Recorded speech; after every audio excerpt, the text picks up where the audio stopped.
I want the bets from Betting Weekly.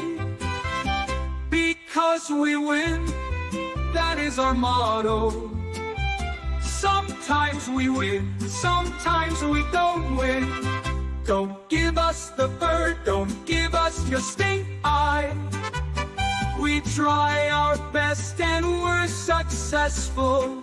Come watch our show, Bet River sponsors.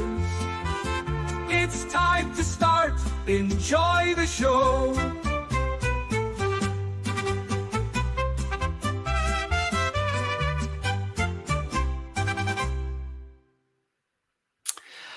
Welcome along to Betting Weekly Live. You're with Dan Roebuck alongside me, Ruairidh Barlow. Over the course of the next half an hour or so, we'll be talking our way through three big games in La Liga. Got one tonight, of course, one Tuesday, one Wednesday as well. We'll get you up to speed with the latest futures situations when it comes to the Spanish top division.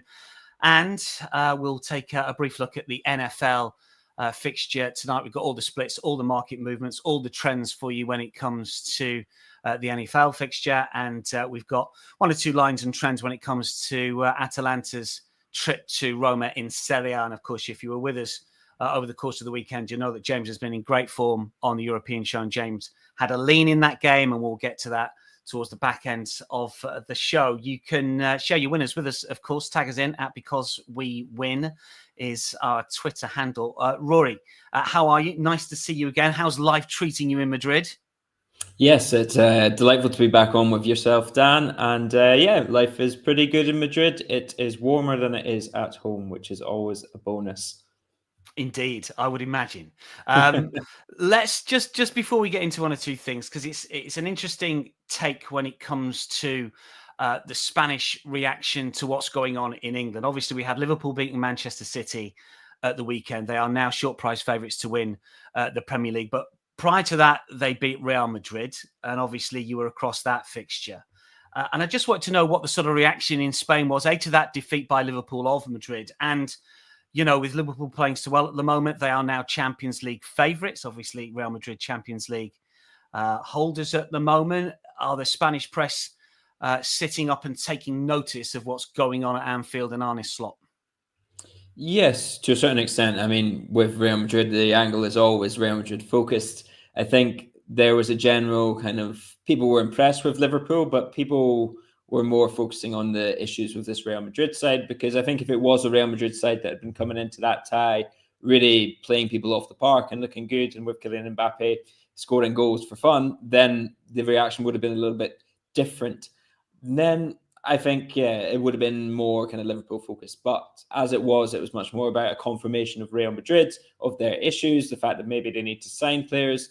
And there was not quite crisis, but there was a certain talk of, well, where do Real Madrid finish in the Champions League? Until, of course, Barcelona lost, in which case it was all sun and roses again in Madrid. It's incredible, isn't it, the way that it turns around. And just on Real Madrid in the Champions League, they're 24th, aren't they, at the moment in the Champions League table? I mean, they are going to qualify for the knockout stages, aren't they? I know they've got a tough game against Atalanta next, but the final two games in the schedule is pretty easy. There's no panic there, is there? I think most people think they'll qualify, even though they do have Atalanta away, which is not an easy tie to come either. But yeah, it would be Armageddon style. I'd almost just be intrigued to see it happen, just to see what the reaction would be. But yeah, I think that's probably one that won't happen. And to be fair, if any big team is going to go out, it's going to be Luis Enrique's PSG, which is a great delight to some of the local media here. So. And I guess great delight that Pep Guardiola's not doing so well at Manchester City as well. Obviously, he's Barcelona diehard, as we know, former player and coach, but not doing too well. Is that making any ripples in Spain as well, the fact that Pep is struggling at City? Yeah, certainly. I think, again, there's a degree of schadenfreude taking place in the Spanish capital at the very least. And I think a lot of the chat yesterday with Pep kind of gesturing to the Liverpool fans at Anfield was that he's finally reached Jose Mourinho's kind of arc in terms of character and the way he's kind of going about things. So yeah, there's plenty of fun and games with that as well. I think Pep Guardiola, it is bizarre. As somebody who saw him in his very first kind of outings as a manager at Barca Athletic, 15, 17 years ago now, to see him losing so many games in a row for the first time ever. Indeed. Yes. Anyway, we've got three matches to preview a little bit later, not six, as Pep was talking about. Notable Monday winners and losers for you, or overnight winners and losers for you. Lots of money, as per usual, on the NFL. $27,000 play on the Eagles -3 on the spread against the Ravens, which was a winner. We had a $26,000 play on the Texans -3.5 against the Jaguars, which was a loser. Bet Rivers boys kept the cash on that occasion. They didn't when it came to Notre Dame -7 on the spread against USC. $26,000 play, $23,000 play on the Bills -6.5 against the 49ers, which was a winning play. The Nuggets -3 against the Clippers, a $22,000 play, which was a loser. And in the soccer in England, Brentford, I mean, I don't know who's putting $2,500 on Brentford Leicester over 4.5 goals, but well done to them. 75 as well. They managed to make it pay. That was a very nice cash indeed. Lots of you on the comments. Rick says, good morning to Rick. Paul's on. Hello, Paul. Hope you're well. What else have we got? Duncan, afternoon all. Disky Stat says, welcome one and all. Bradley says, any leans on the Darts Championship? Not something that we usually cover, but Nigel might have something on Twitter if you're following Nigel's Twitter handle. What else you got? Ming says, how the hell did Barcelona lose at home to Las Palmas? That was a massive coupon buster. We will get to that one shortly, I promise you. What we're going to mention ahead of getting into some picks from Rory on the Spanish football is our new Tennis Challenger Guide 2025 prospects. You can subscribe to the newsletter via bettingweeklystudios.com and you will get that free Challenger Guide, all of the up and comers when it comes to the new tennis season in the new year. So if you want to get involved in that, you are more than welcome. There is the link, or there is the web address that you can get the Betting Weekly newsletter, plus you will get that free Challenger Guide in the new year. So if you're a tennis fan, tennis better, it is brilliantly put together by Nigel and all of the tennis department at Betting Weekly, something I've not been invited to just yet, but you never know. My backhand's not too bad.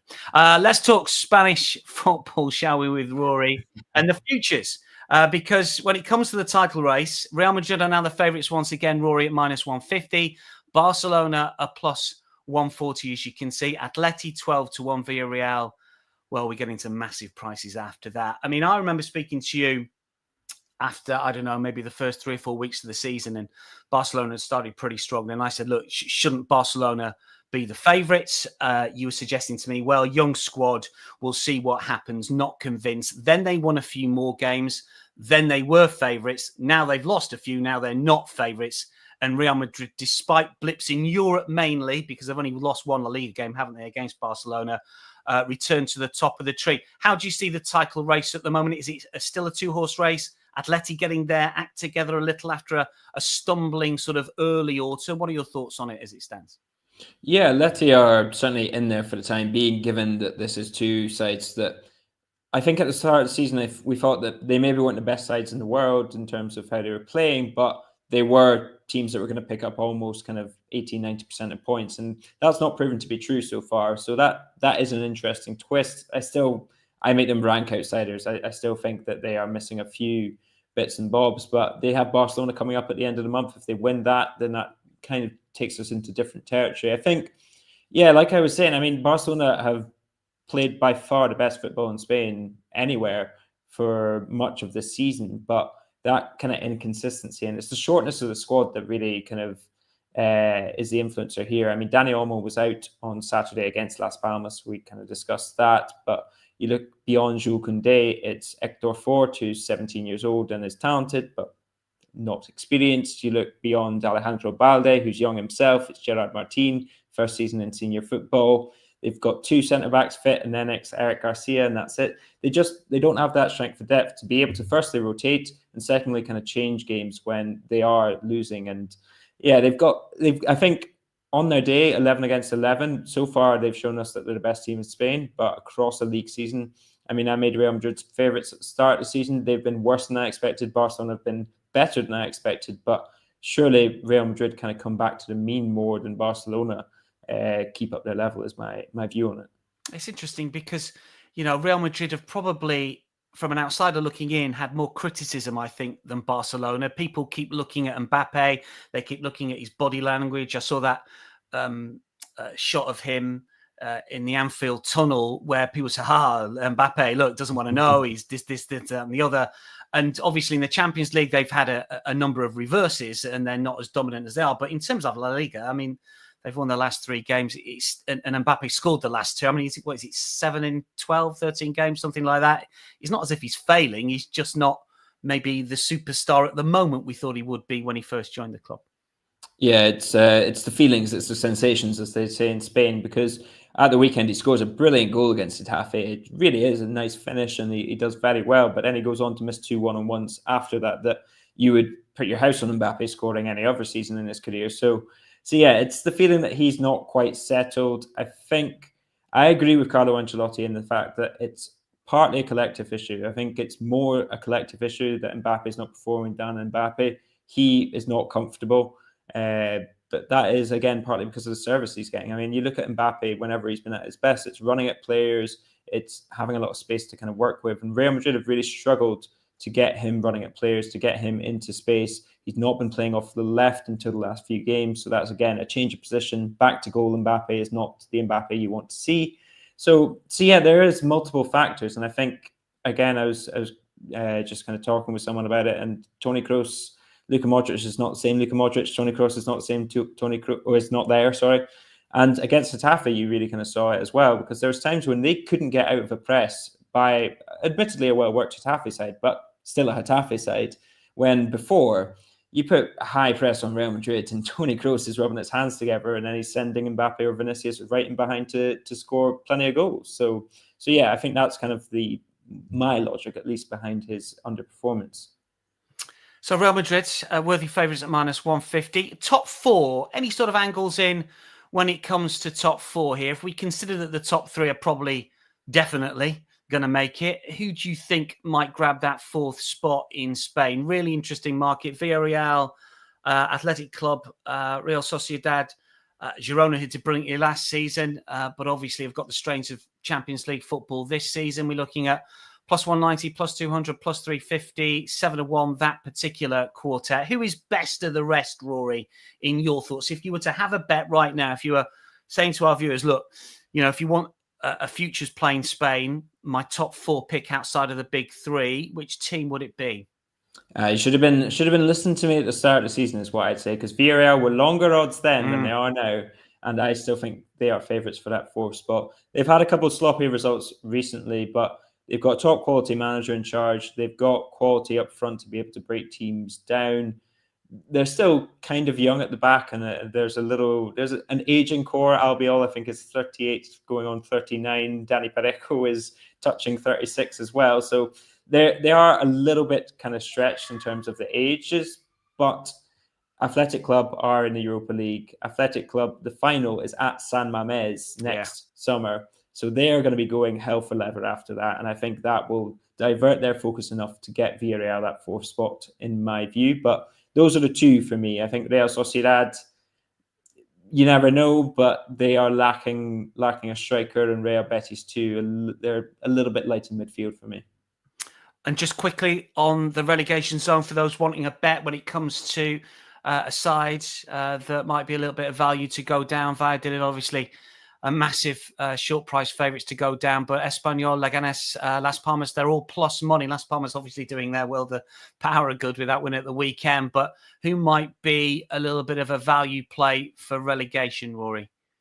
Yeah, Leganés and Valladolid were amongst my 2 to go down at the start of the season. I had Las Palmas in there as well. To be fair to Diego Martinez, he has inspired a confidence in them that I did not see coming, and also got a hell of a lot out of Fabio Silva, who used to play for Rangers, and I've seen him play for Rangers a few times and not very well. So credit to Diego Martinez for doing that. Valladolid have just sacked their manager, but I don't see them having the quality to stay up either. I think, Las Palmas, that 3rd team for me is a bit of a conundrum. I think Las Palmas obviously are having a reaction, but do they have the goals to stay up? I mean, Ollie McBurney, none of their strikers I don't think have scored in La Liga. You look at kind of similar figures for Getafe up front. They've been really lacking. Alaves also missing a striker. So you've got about 4 teams in there who who you just don't know where the goals are going to come from. And Valencia are another one who I think will make it out just alive.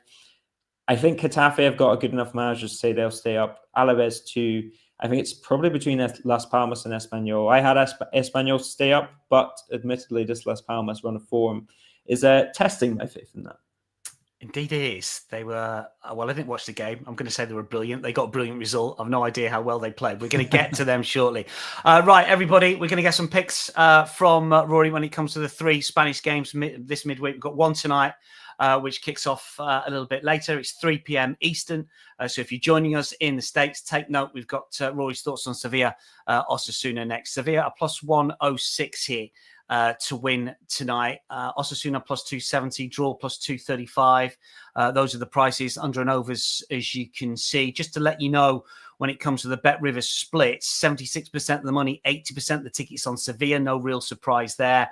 And the vast majority of the cash has come for the overs as well. The under 2.5 goals markets and hit in each of Sevilla's last 4 La Liga matches.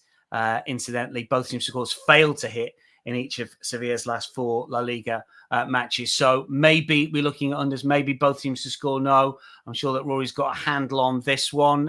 What's your plays, Rory? Let's get the picks first of all for Sevilla against Osasuna. Yeah, the play I'm going with is Osasuna to win or tie and over 0.5 goals. So a goal will happen in my view, and I think Osasuna will get a result essentially. That's at minus 113. And yeah, these are 2 teams that are hard work to get a handle on. Let me just read out Sevilla's form window for you. Draw, loss, win, draw, win, loss, win. So they've not... So no back-to-back wins. No back-to-back wins, no even back-to-back draws. You cannot predict what the Sevilla side are going to do. Obviously, that's partly a function of the fixture list, but they are a hard team to get a handle on. They're better at home. They've had some good results at home. But Osasuna, they can go within a point of 4th place if they win this game. Again, another tricky side, though, because they've conceded 22 goals in their 14 games. They've only scored 19, which in theory puts you kind of mid-table towards the bottom. But they're doing pretty well. And I think if you look at the sides that they played recently, they've only played 2 sides that were below Sevilla in the league table, or around Sevilla even in the league table. They drew away at Getafe, which is not an easy task, and they beat Valladolid 1-0, which kind of informs my thinking that they'll get a result here. Interesting, isn't it? Because Sevilla, without European football, I thought that they might be a little bit better. And there's always a lot expected, isn't there, with Sevilla? There's always a bit of pressure on them because they've done so well in European football, at least at Europa League level over, the last, decade and even more. So you think without that, they might maybe do what Napoli are doing this season or Chelsea did about a decade ago in England and really have a good, strong season. But it's not working out that way, isn't it? Is there any sort of significant reason why, do you think? Goals. Everyone in La Liga is after a striker. If you've got a striker that can put away goals, and Osasuna do, which again, part of my thinking, you're really in the business, because neither Isaac Romero or Kelechi Iheanacho have scored this season. Those are the two number 9s for Sevilla. Dodi Lukebakio, their winger, has been pretty good. He's got 5-6 goals, but yeah, they are just short of goals. And I think as well, Osasuna, they've got Budimir, who should be noted, 8 goals this season, 3rd top scorer behind Rafinha and Lewandowski. So that's one to keep an eye out on. And also Vicente Moreno, the Osasuna manager, he's more defensive than I would like from my manager personally, but he does tend to coach well against possession-heavy teams. Sevilla are that, and they don't have that kind of punch up front, whereas Osasuna do have Budimir up front, and they do have Brian Zaragoza, who's been back in the Spain squad and absolutely flying down the wing for them. Well, we just want one, and we want Osasuna or the tie. So Sevilla not to win, and 1 or more goal in the game, minus 113. That is the play when it comes to the game tonight, 3 p.m. Eastern, Sevilla, Osasuna. Now, the handle for the next 2 games is going to outstrip what we take on the Monday fixture. We've got game on Tuesday, game on Wednesday, featuring Barcelona and Real Madrid, respectively. Let's just remind everyone of the prices that we've got for you when it comes to that Barcelona clash away at Mallorca. Mallorca here are plus 480. Barcelona minus money favourites, as they have to be, at minus 180, with the tie there at plus 310. Barcelona obviously lost at the weekend to Las Palmas. Massive coupon buster for everybody. I don't know if anyone's going to admit in the comments that they back Barcelona. What I can tell you is that one of our Bet Rivers customers had $5,000 on Barcelona on the money line at minus 770. Ridiculously short price. Bet Rivers kept that cash, as they did 2,500 on Barcelona in play when they were even money. But there was also a couple of shrewdies that backed Las Palmas. I don't know who. I don't know why. $100 play on Las Palmas at 15 to 1. $35 play. Okay, small stake, but still at 17 to 1. That'll get you more than pizza money, as Nigel would say here. What was the reaction in Spain to the Las Palmas defeat, first of all, Rory, when it comes to the Barcelona press? Is it all doom and gloom? Does it take just one game to kick them over the edge? It's a testament to the work that Hansi Flick has done that it wasn't all of that. And it was very much, this was a mistake. We can still kind of fix things. Hansi Flick kind of trust him until the end of time right now. So, yeah, it's a testament to the work he's done. What happened is the good question. One of the things that teams have worked out about Barcelona is that they have that high line, but you don't just go first pass over the top. You play two passes, you switch the wing. Someone coming from the opposite side of the wing can curve their run better. And that's something that in their last 3 winless La Liga games, teams have done well. And Las Palmas did it well as well. They also fought like absolute dogs, probably lucky not to give away a penalty, and did very well. They really kind of tactically did very well against them. And Diego Martinez, brilliant record against Barcelona as well. That's maybe where that thinking came from on that Las Palmas bet, because he has beaten Barcelona twice and drew with Xavi's Barcelona. So yeah, that is some of the thinking behind it, I guess. Yeah, that's interesting. One for the reverse fixture later on this season. Presuming Diego Martinez is still going to be there. I'm sure he will be, but you never know. He's Spain, do you? Come on then. What's the play here? Mallorca, Barcelona. I always think that Mallorca might be a tough place to go, but I think Barcelona have got a fairly good record there. What's the play here for this one? I'm going Barcelona and under 3.5 goals. That gets you plus 112 back. I think I would have done this in the last kind of 2 weeks as well, but you just have to bet on a Barcelona reaction eventually. I mean, again, return to average at the very least is sort of my thinking here. Hansi Flick held an hour-long talk with his players before his training session today to kind of work out where things were going wrong. Mallorca are a good side, but again, another team that are very hard to get a handle on. They've only scored 15 goals this season. They've conceded 13. In their last 2 games, they've scored 5, and there's been 8 goals in total in those last 2 games. Before that, there was 3 goals in their last 4 games. So yeah, another team that are inconsistent, that are a bit of a struggle for me to get a handle on. But I've got to think that Barcelona respond in some sense. And 2 really key factors that I think have been missing in the last few weeks. One of them is Lamine Yamal. The other is Dani Olmo. The 2 of them are huge for this side, and especially if you're trying to break down a defence. So Lamine Yamal came on at halftime, didn't he, at the weekend? Is he fully fit now? Is that what we're saying? And he's gonna play against Mallorca? Hansi Flick said both are ready to start. So yeah, I think we'll probably see both from the start. They need a reaction. He had a long talk with Lewandowski as well today, who had a bit of a poor game at the weekend. So yeah, if he doesn't get a reaction, then it will be crisis time in Barcelona. But I have to back them, and I think that unders, the way I'm going with that, under 3.5 goals. Arrasate is a wily coach. He knows how to coach teams coach his sides against big teams. And I think he'll try and keep it as tight as possible and then try and hit on the break and take his chances with that. Saw that against Real Madrid earlier this season. It was a 1-1 draw. I think Barcelona should just have enough. But yeah, I'm banking on that reaction, to be honest. So Barcelona under 3.5, your play? Barcelona under 3.5 plus 112. Plus 112, plus money for Rory's pick there. This is interesting as well. Not surprisingly that on the money line, so far for Bet Rivers, 97% of the money, 98% of the tickets have come for Barcelona. But this is a little bit of a quirk. Over and under play, 90% of the money and 53% of the tickets have come on the under, which plays into what Rory was suggesting here. So it's the public play, it's the shrewd play as well. We're looking at under 3.5, a reminder, and Barcelona to win that one. Let's move on to the game on Wednesday, which is Bilbao Athletic Club against Real Madrid. Athletic Club here plus 220, Real Madrid are plus 120, draw plus 250.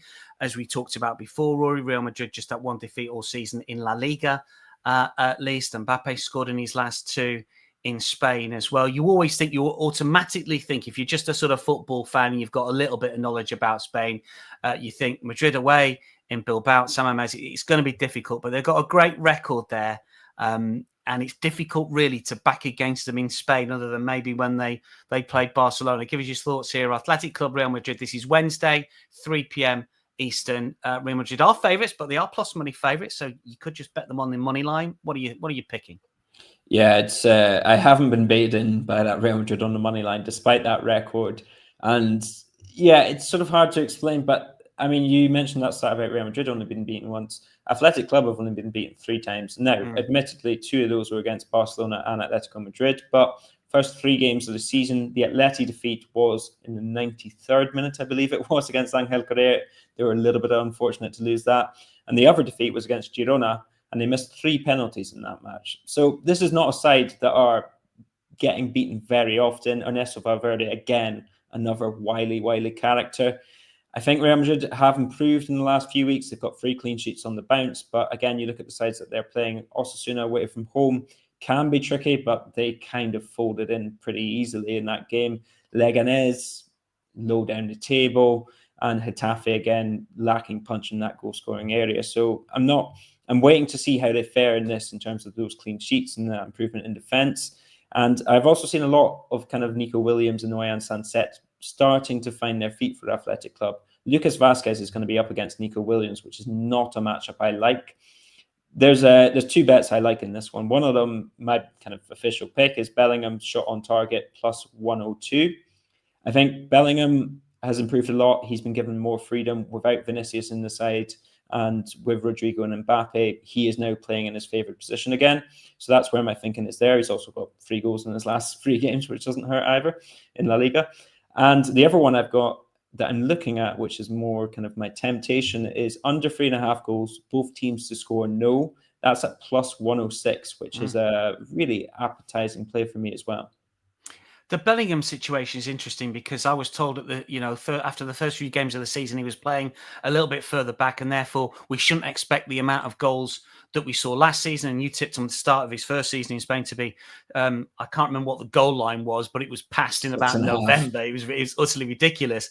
But with Vinny Jr. out, he's back playing that position. Do you think maybe that the bookmakers are looking at this and still pricing that plus 102 for a shot on target as if he's playing a little bit further back? It looks like a value play just on that standpoint. Yeah, absolutely. I think it is tricky to tell with Ancelotti and what he's lining up now. But with the injuries, I mean, Rodrigo is back. Maybe you see Brahim or Arda Güler start, but Bellingham has been the driving force behind this improvement for Real Madrid, and that's because he's been playing in his position. You saw that against Osasuna in that kind of reaction game. I believe he got the opener, long ball over the top, Bellingham in behind. You saw that. I mean, he scored a penalty at the weekend, but against Leganés as well, he was kind of first to a loose ball in the box. That's the Bellingham that we saw last season. So, yeah, if you're banking on that happening again, I think he is one of the 2 players that they will look to break down this Athletic side, the other being Mbappe. But I think it could be a really interesting game because I have a hunch that Ernesto Valverde, that is, might try and push up on this Real Madrid side and see if they can break down the press. Going to be an interesting one, probably game of the midweek slate, isn't it, really, when it comes to the Spanish football? That's Wednesday at 3 p.m. We're just diving a little bit further into the week because we've got Rory on a Monday. So Bellingham, 1 shot or more on target, plus 102. What was the other sort of play that you've slid into the Excel spreadsheet, Rory? Yes, this was extra from me. This was me being cheeky. This was under 3.5 goals, both teams to score no. That came back at plus 106, and I think you look at the ties between these, I need to double check again the head-to-head, but it's not a goal fest in these games. So, no, it certainly isn't. I did have a look earlier, but the page that I was looking at has subsequently